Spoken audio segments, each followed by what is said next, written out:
Good evening students.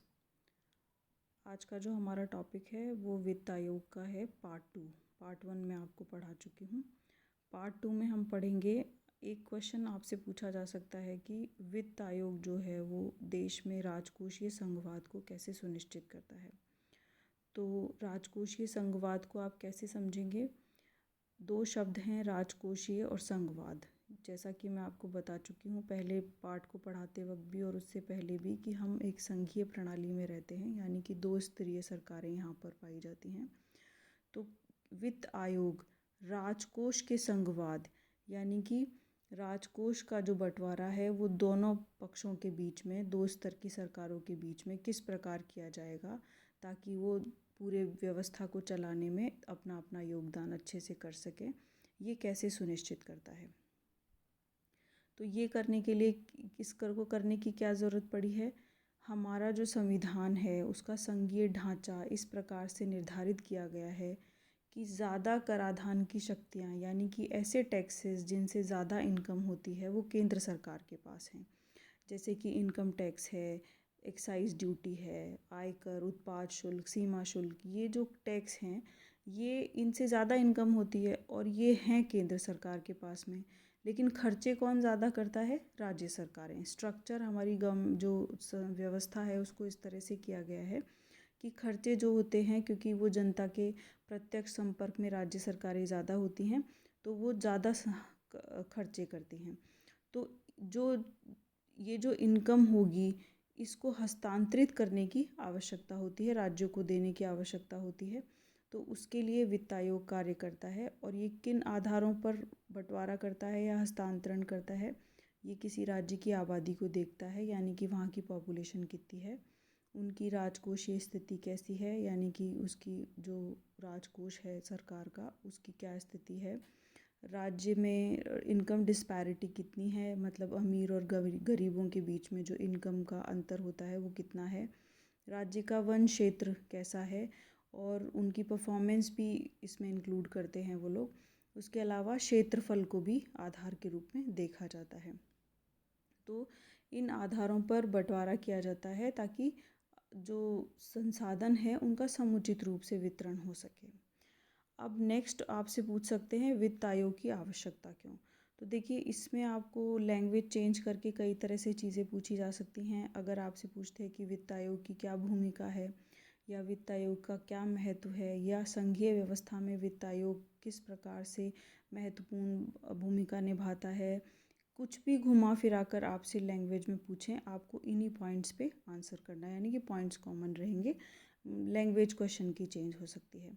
तो पहली बात आप बताएंगे कि भारत एक संघीय प्रणाली वाला देश है जिसमें शक्ति और कार्यों का विभाजन किया जाता है। उसी आधार पर कराधान की शक्ति को भी केंद्र और राज्यों के बीच में बांटा गया है। केंद्र का राजस्व का हिस्सा ज़्यादा बड़ा होता है, यानी कि राजस्व का अधिकांश हिस्सा जो होता है वो केंद्र के हिस्से आता है, जबकि जो राज्य होते हैं उनके हिस्से में ज़्यादा खर्चा आता है। तो जो केंद्र सरकार है उसके पास में इनकम सोर्सेज ज़्यादा होते हैं। राज्य विधायिकाओं को ये अधिकार होता है कि वो स्थानीय निकायों को भी कुछ अधिकार दे सकती हैं, यानी कि स्थानीय निकायों को जो कराधान की शक्ति है वो देने का अधिकार किसके पास होता है? राज्य सरकारों के पास होता है। और राज्य सरकार जो होते हैं वो स्थानीय मुद्दों और ज़रूरतों को निकटता से समझते हैं और अपने क्षेत्र के लोकहित का ध्यान रखते हैं, इसीलिए उनको ज़्यादा खर्चा करना होता है। इन सभी कारणों के चलते चलते राज्य का जो खर्चा होता है वो उनके राजस्व से बहुत ज़्यादा हो जाता है, यानी कि जितनी उनकी इनकम होती है उससे ज़्यादा खर्चा वो कर देते हैं।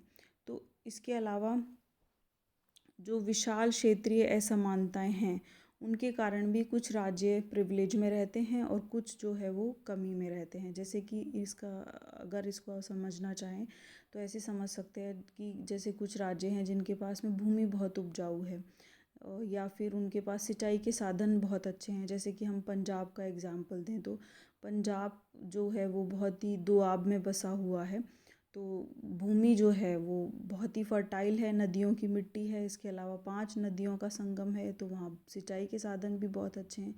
राजस्थान पंजाब के कंपैरेटिवली एक बहुत बड़ा स्टेट है, हमारे पास बहुत भूमि है, उसके बावजूद भी हम अनाज उत्पादन या किसी भी प्रकार के कृषि उत्पादन में कभी पंजाब की बराबरी नहीं कर सकते हैं, क्योंकि हमारे पास उस तरह की ना तो भूमि की वो क्वालिटी है, मतलब मिट्टी भी हमारी उतनी अच्छी नहीं है और प्लस सिंचाई के साधन भी हमारे पास नहीं है। तो ऐसी डिस्पैरिटी बहुत जगहों पर है। कुछ राज्यों के पास में खनिज संसाधन बहुत अच्छे हैं तो उनको उसका लाभ मिल जाता है। कई जगहों पर बारिश बहुत अच्छी होती है तो वो वन क्षेत्र अच्छा डेवलप हो जाता है, उसका लाभ उनको मिल जाता है। कुछ राज्य तटीय किनारों पर बसे हुए हैं तो तटीय जो एनवायरनमेंट होता है या तटीय मौसम जो होता है उससे जो नकदी फसलें होती हैं वो बहुत अच्छी होती हैं तो उसका लाभ उनको मिल जाता है। तो ये जो डिस्पैरिटी है उसकी वजह से भी राज्यों के बीच में आय इनकम का बहुत ज़्यादा गैप होता है। तो इन सारी व्यवस्थाओं के कारण ही एक ऐसे तंत्र को गठित करने की आवश्यकता पड़ी है जो कि जो इनकम है या जो संसाधन है उनका न्यायपूर्ण वितरण सुनिश्चित कर सके, और इसीलिए वित्त आयोग की आवश्यकता है, इसीलिए वित्त आयोग की महत्वपूर्ण भूमिका है, वित्त आयोग का संघीय व्यवस्था में महत्वपूर्ण स्थान है। अब नेक्स्ट है कि वित्त आयोग का देखिए मैंने लिस्ट डाली है एक पूरी, अब तक 15 वित्त आयोगों का गठन हो चुका है, तो ये 14 तक की पूरी लिस्ट है। इसमें मतलब आप ग्रेजुएशन में अगर सेकेंड ईयर में पढ़ रहे हैं तो कहीं अगर मेंशन करना होगा तो ज़्यादा आपसे छोटा क्वेश्चन 14 या 15वें वित्त आयोग पर पूछा जाएगा तो उसके बारे में लिखना होगा। लेकिन ये लिस्ट मैंने क्यों डाली है, क्योंकि कई सारे कॉम्पिटिशन्स एग्ज़ाम्स में ये क्वेश्चन बहुत कॉमन होते हैं। आपसे ऐसे पूछा जा सकता है कि पहले वित्त आयोग के अध्यक्ष कौन थे, या लिस्ट बना के दे दी जाती है जिसमें मैच करना होता है कि 5वें के कौन, छठे के कौन, 8वें के कौन, 12वें के कौन, तो कौन कौन से अध्यक्ष हैं। तो आपको ये कौन से आयोग की नियुक्ति किस वर्ष की गई थी, उसके अध्यक्ष कौन थे और उसने किस अवधि के लिए रिकमेंडेशंस दी थी, ये आपको याद होनी चाहिए कंपटीशन एग्ज़ाम के पॉइंट ऑफ व्यू से। तो देखिए इसमें 14वें वित्त आयोग का कार्यकाल दे रखा है, 2012 में इसका गठन किया गया था, YV रेड्डी इसके अध्यक्ष थे, और इसकी जो अनुशंसाओं की अवधि थी वो 2015 से 2020 के बीच की थी। तो यही अगर आपसे छोटे क्वेश्चंस में पूछा जाए कि 14वें वित्त आयोग पर टिप्पणी लिखिए तो आप यही लिखेंगे कि ये 2013 में गठित किया गया था, 2015 से 2020 के बीच में इसकी सिफारिशें लागू की गई हैं। ये 14वां वित्त आयोग था। इसके रिज़र्व बैंक के पूर्व गवर्नर डॉक्टर YV रेड्डी इसके अध्यक्ष थे। इसके अलावा इसकी सिफारिशें मैंने शॉर्ट में ढूंढने की कोशिश की लेकिन वो मिली नहीं, बहुत डिटेल में मिली हैं, तो मैं अभी और कोशिश करूँगी, अगर मुझे डिटेल में थोड़ा शॉर्ट में मिल जाती हैं तो मैं आपसे इसकी सिफारिशें भी शेयर कर दूँगी। फिर आता है 15वां वित्त आयोग, आपसे पूछा जा सकता है, तो 15वें वित्त आयोग का 2017 में गठन किया गया है, और जो NK सिंह हैं 15वें वित्त आयोग के अध्यक्ष नियुक्त किए गए हैं। ये भारत सरकार में पूर्व सचिव थे और बिहार से राज्यसभा के सदस्य भी रहे हैं। इसकी जो वित्तीय अवधि है जो 2020 से 2025 तक के लिए इसकी सिफारिशें लागू होंगी। ये 15वां वित्त आयोग है। फिर है अब वित्त आयोग का निष्कर्ष, अगर आपको लिखना हो, आपसे कुछ लंबा क्वेश्चन पूछा जाए, कोई बड़ा क्वेश्चन पूछा जाए, उसमें आपको निष्कर्ष लिखने की आवश्यकता पड़ेगी। तो ऊपर का जो पैराग्राफ है वो तो वही उन्होंने रिपीट की हैं चीज़ें कि राज्यों को बंटवारे की ज़रूरत होती है, केंद्र के पास ज़्यादा इनकम सोर्सेज हैं, राज्यों के पास खर्चे ज़्यादा हैं, उनके बीच में इनकम डिस्पैरिटी भी होती है, वो सारी बातें लिख रखी हैं। 15वें वित्त आयोग के बारे में कुछ इम्पॉर्टेंट बातें जो हैं वो आपको समझनी चाहिए कि इस 15वें वित्त आयोग का जो गठन किया गया और उन्होंने जो बंटवारे के लिए या संसाधनों के बंटवारे के लिए जो पैमाना बनाया उस पर काफ़ी डिस्प्यूट हमारी कंट्री में हो गया था, दक्षिण और उत्तर के राज्यों के बीच में, और इसमें 2 पॉइंट बहुत इम्पॉर्टेंट थे। पहला इन्होंने रखा था कि 2011 की जनगणना को ध्यान में रखा जाएगा। 14वें वित्त आयोग ने 1971 में जो हमारी सेंसस हुई थी उसको आधार बनाया था, तो उस तब से लेकर के 2011 तक बहुत राज्यों में जो ख़ास तौर से जो अविकसित राज्य जिनको कहेंगे हम, बीमारू राज्य, उनकी जनसंख्या बहुत ज़्यादा बढ़ी है।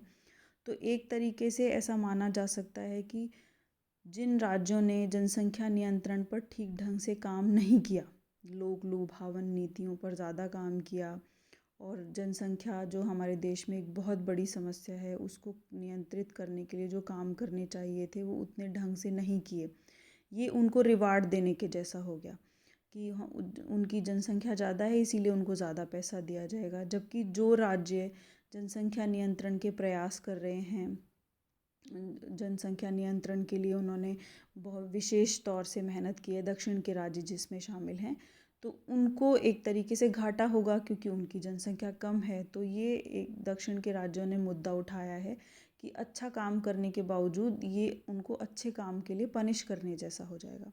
दूसरा, कुछ जैसे राजस्थान जैसे राज्यों ने वन क्षेत्र का जो क्राइटेरिया है उस पर ऑब्जेक्शन उठाया है कि इन्होंने क्राइटेरिया बनाया कि जिन राज्यों में वन क्षेत्र ज़्यादा होगा उन्हें ज़्यादा हिस्सा दिया जाएगा। तो ये भी एक ऑब्जेक्शनेबल पॉइंट है क्योंकि राजस्थान जैसा जो राज्य है प्राकृतिक रूप से वन संसाधनों से वंचित है। ये राज्य के जो लोग हैं उनकी गलती नहीं है, बल्कि हम भौगोलिक परिवेश इस तरह का है हमारा कि हमारे पास में ज़्यादा वन क्षेत्र नहीं है, तो प्राकृतिक समस्याओं के कारण हमें पनिश नहीं किया जाना चाहिए, हमारे पैसे नहीं काटे जाने चाहिए। तो ये कुछ डिस्प्यूट 15वें वित्त आयोग के साथ में जुड़ गए हैं। तो ये आपका वित्त आयोग का पार्ट 2 कंप्लीट होता है। Thank you so much.